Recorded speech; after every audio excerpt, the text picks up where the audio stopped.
میرے اور آپ کے آقا و مولا حضور نبی رحمت صلی اللہ علیہ وآلہ وسلم نے ارشاد فرمایا، جو مجھے ضمانت دے دے جو اس کے دو جبڑوں کے درمیان ہے یعنی زبان، اور جو اس کی دو ٹانگوں کے درمیان ہے اس کی پارسائی کی جگہ، فرمایا میں محمد اس کو جنت کی ضمانت دیتا ہوں۔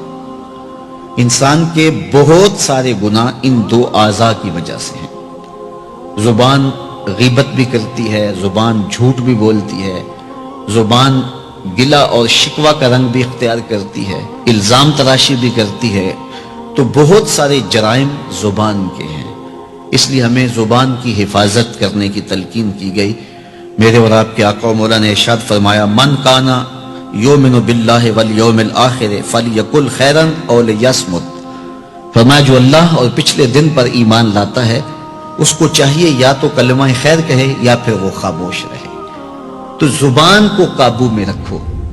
اللہ تعالیٰ جل شانہ نے اس زبان کو 32 دانتوں میں جکڑ کے رکھا ہے، لیکن اس کے باوجود پھر بے قابو ہو جاتی ہے، اور بہت سارے ہمارے گناہ ہماری زبان کی وجہ سے ہیں۔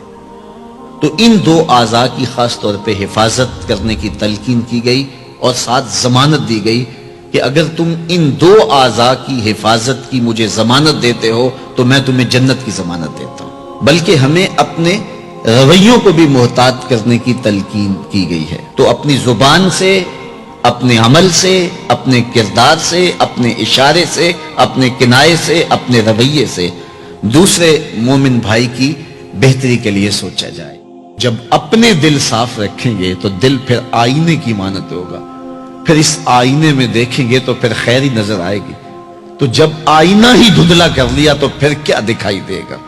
اس لیے اپنے دل کو ستھرا کریں، اپنے دل کو پاک کریں، پھر اپنے دل کے آئینے میں تمہیں ہر کوئی اچھا ہی دکھائی دے گا نا۔ کس کو پتھر مارے ناصر کون پر آیا ہے، دل کے شیش محل میں ایک ایک چہرہ اپنا لگتا ہے۔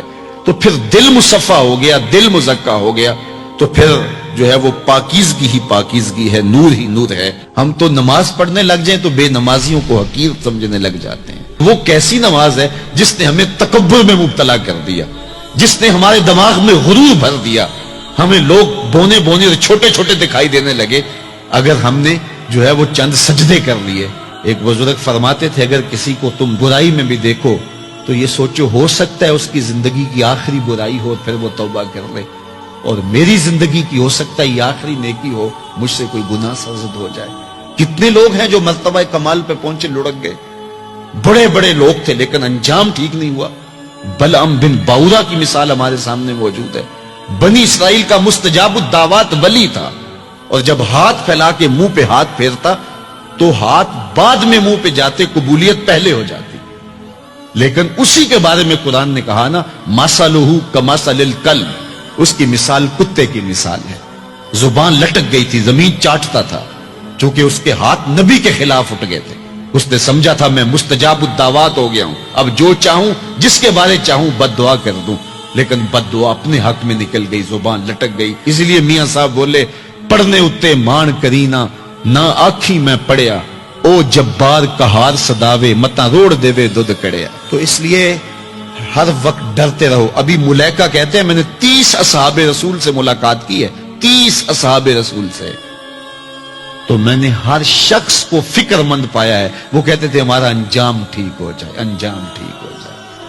حضرت سیدنا ابو بکر صدیق رضی اللہ تعالیٰ عنہ، جن کے بارے میں میرے رسول کی زبان سے لفظ نکلے، ابو بکر فی الجنہ، ابو بکر جنتی ہے، لیکن وہ کہتے ہیں ایک چڑیا کو دیکھ کے شاخ پہ بیٹھی ہے، کہا واہ چڑیا کتنی موج ہے تجھے، ایک شاخ سے اڑتی ہے دوسری شاخ پہ بیٹھ جاتی ہے، اور قیامت کے دن تیرا حساب بھی نہیں ہوگا، پھنسے تو ہم ہیں جن کا حساب ہوگا۔ یہ وہ لوگ ہیں جن کی زندگی دیکھیے، ان الشیطان یفر من ظل عمر، عمر وہ ہے جس کے سائے سے شیطان بھی بھاگتا ہے، لیکن وہ کہتے کاش میں مٹی کا ڈھیلا ہوتا۔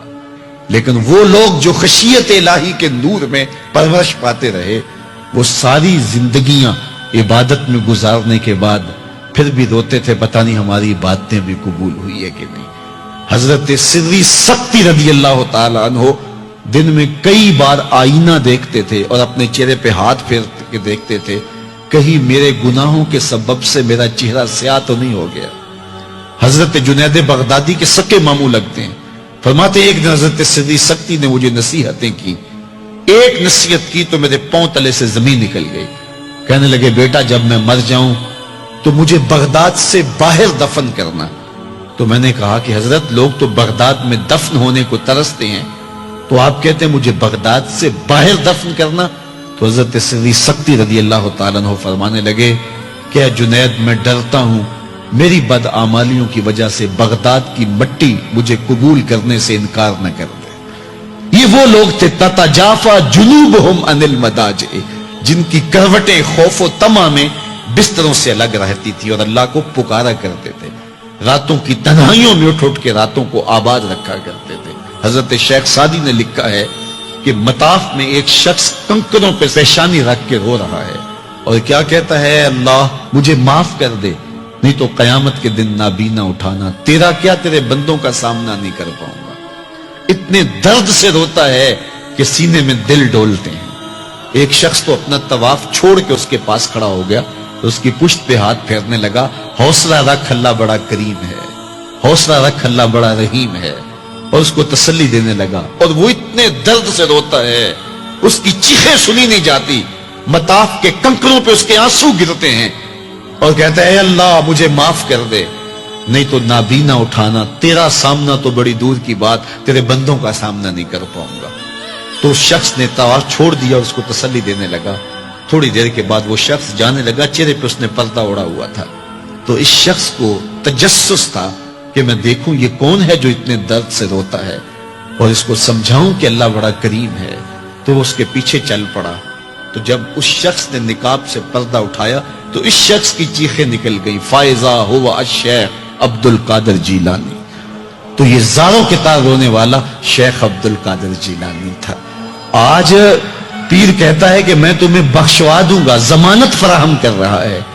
یہ حضرت غوث اعظم رضی اللہ تعالیٰ عنہ یہ خشیت، یہ عاجزی، یہ نیاز مندی اللہ کے حضور پیش کر رہے ہیں. جب تک خشیت کا یہ عالم بندے کو اوپر طاری نہیں ہوتا اتنی دیر تک اس کے عمل اس کے اندر عجز پیدا نہیں کریں گے، عجب پیدا کریں گے، ریاکاری پیدا کریں گے، تصنع پیدا کریں گے. وہ لوگوں کو حقیر سمجھنے لگ جائے گا. اور اس کائنات میں اس سے بڑا کیا جرم ہو کہ کوئی کسی کو حقیر سمجھے. تو کسی کو حقیر مت سمجھو. اپنے اعمال کا کیا یقین ہے کہ وہ قبول ہوئے کہ نہیں ہوئے.